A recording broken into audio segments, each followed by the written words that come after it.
I'm Deb Miller and I'm from Berlin, Ohio.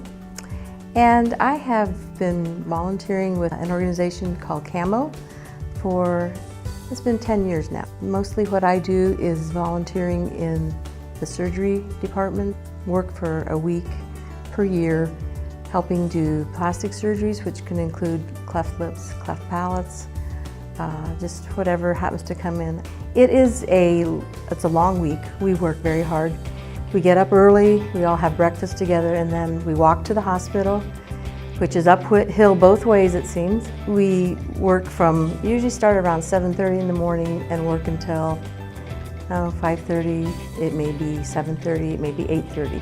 It just depends how many cases we have and how well they go. It's not a vacation. It is definitely a hard work, but it's very rewarding as well. So it seems every year when I go, there is a patient that really makes an impression on me.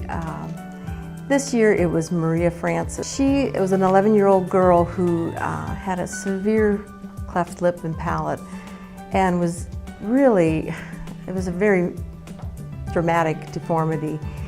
It stood out to me because in the States no one would be that old and still have a cleft lip.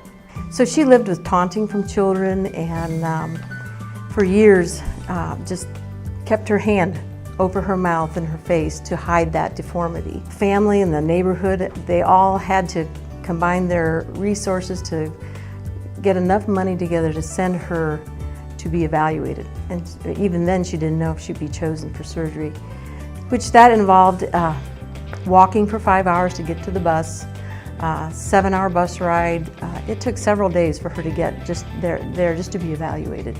I was with her when she came into the operating room, and she still had that hand up in her face. She would not let go of hiding that deformity until anesthesia took over. So the day after surgery, it was amazing to see her smile. And it was a very timid smile at first, but as the week wore on, she got just much more upbeat, and that smile actually came through, and I think she was very grateful for what CAMO did for her. And why have I been doing this? There's a verse in the Bible that I think really says why I do this, and it's found in Luke 12. And it's where Jesus talks about how if you have been given much, much is going to be required of you.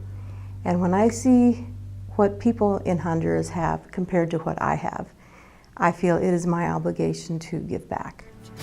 Of somebody finding hope, somebody finding hope in God of heaven. It's my desire, Lord, you would use me to change somebody else's destiny. I wanna be a part, I wanna be a part of somebody else's story, somebody else's story of redemption.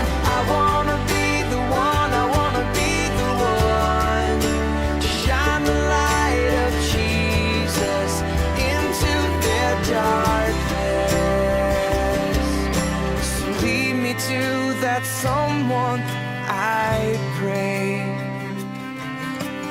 Lord, I wanna bring you glory in somebody else's story. Somebody else's story. Just use your gifts, whatever God has given you.